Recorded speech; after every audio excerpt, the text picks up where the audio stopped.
పేదల సంక్షేమే ప్రభుత్వ ధ్యేయమని మరోసారి మంత్రి సవిత స్పష్టం చేశారు. పెనుకొండ నియోజకవర్గం కోరంట్ల మండలం కౌనివారిపల్లిలో నిర్వహించిన ఎన్టీఆర్ భరోసా పెన్షన్ పంపిణీ కార్యక్రమంలో పాల్గొన్న మంత్రి లబ్ధిదారుల ఇళ్లకు వెళ్లి స్వయంగా పెన్షన్లు అందజేశారు. అనంతరం మీడియాతో మంత్రి మాట్లాడుతూ అర్హులైన ప్రతి ఒక్కరికి కొత్త పెన్షన్లు మంజూరు చేస్తామని ప్రకటించారు. అభివృద్ధి, సంక్షేమం రెండింటినీ సమానంగా ముందుకు తీసుకెళ్తున్నామని పేర్కొన్న మంత్రి గ్రామంలో 14 లక్షలతో నిర్మించిన సీసీ రోడ్లను ప్రారంభించడంతో పాటు మరో 4 లక్షలతో నిర్మించనున్న సీసీ రోడ్డుకు భూమి పూజ నిర్వహించారు. అలాగే 78 లక్షల వ్యయంతో 2 OHSR ట్యాంకుల నిర్మాణం పూర్తయిందని వెల్లడించారు. గ్రామీణ ప్రాంతాల మౌలిక సదుపాయాల అభివృద్ధికి ప్రభుత్వం అత్యంత ప్రాధాన్యత ఇస్తుందని పేర్కొన్న సవిత త్వరలో కోట్ల రూపాయల వ్యయంతో పలు బీటీ రోడ్ల నిర్మాణ పనులకు శ్రీకారం చుడతామని తెలిపారు. రాయలసీమను రత్నాలసీమగా తీర్చిదిద్దడమే కూటమి ప్రభుత్వ లక్ష్యమని స్పష్టం చేశారు. పరిశ్రమలు, మౌలిక వస్తువులు, సంక్షేమ పథకాలతో ప్రాంతాన్ని అన్ని రంగాల్లో అభివృద్ధి పదంలో నడిపిస్తున్నామని పేర్కొన్నారు. అందరికీ నమస్కారం.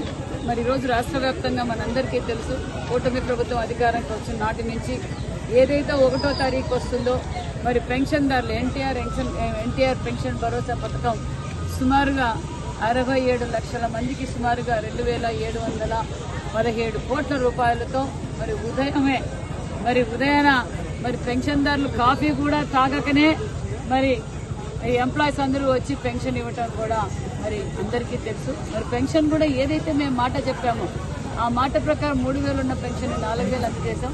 వికలాంగులకు 3,000 ఉన్న పెన్షన్ 6,000, 100% వారికి 5,000 ఉన్న పెన్షన్ 15,000 రూపాయలు కూడా అందజేస్తున్నాం. మరి దీపం 2 కావచ్చు, శ్రీశక్తి పథకం కావచ్చు, అన్నదాత సుఖీభవ కావచ్చు, మరి NRGS ద్వారా మొన్నటి వరకు రోడ్లు వేసాం, RMB రోడ్లు వేసాం, highway connectivity, air connectivity, port connectivity, మరి అదేవిధంగా విలేజ్ హెల్త్ క్లినిక్లు కావచ్చు, అంగన్వాడీ సెంటర్లు కావచ్చు, ఈ విధంగా అభివృద్ధి ధ్యేయంగా పనిచేస్తున్నాం. శ్రీశక్తి పథకం ద్వారా కావచ్చు, మరి ఈరోజు అన్ని విధాలుగా అభివృద్ధిలో పరుగులు పెడుతుందన్న విషయం రాష్ట్ర ప్రజలందరికీ తెలుసు.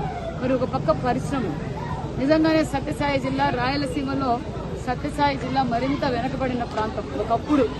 మరి ఏదైతే ఈ రాయలసీమను రతనాల సీమగా మార్చాలనే గొప్ప సంకల్పంతో మరి గతంలో మనందరికీ తెలుసు, గ్రామాల్లో మేము ఎన్నికల సమయంలో 19 ఎన్నికల్లో కావచ్చు, 24 ఎన్నికల్లో కూడా మేము ధైర్యంగా చెప్పాం, 14, 19లో రాష్ట్రంలో అభివృద్ధి జరిగింది అంటే మేము వేసిన రోడ్లే, మేము వేసిన అభివృద్ధి అని ఆ రోజు ధైర్యంగా చెప్పాం.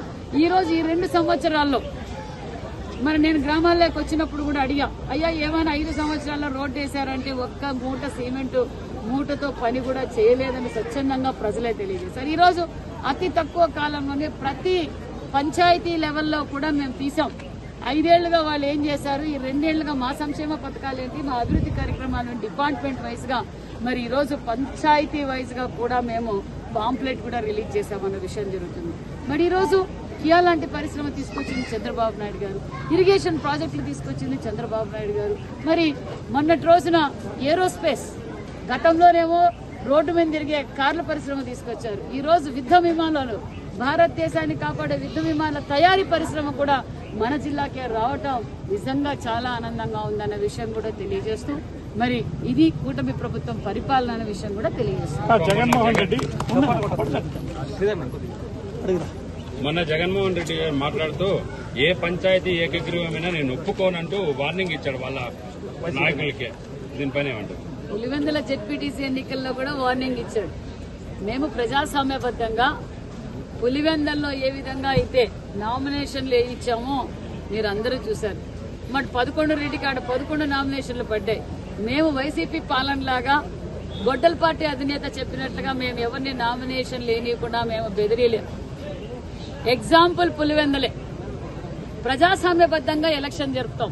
ప్రజాస్వామ్యబద్ధంగా ఎలక్షన్ జరిగినప్పుడు ప్రజలు మా అభివృద్ధిని చూసి ఇంకా మరింత భావితరాల భవిష్యత్తు కోసం అమరావతి కావచ్చు, పోలవరం కావచ్చు, మరిన్ని పరిశ్రమలు కావాలి ఈరోజు చేస్తున్నాము అంటే ప్రజలందరికీ తెలుసు. జగన్మోహన్ రెడ్డి గారు కార్యకర్తల్ని రెచ్చగొడతారు, అధికారులను బెదిరిస్తారు, మరి అభివృద్ధిని చూసి బట్టగాల్చి ముఖాన్ని వేయాలని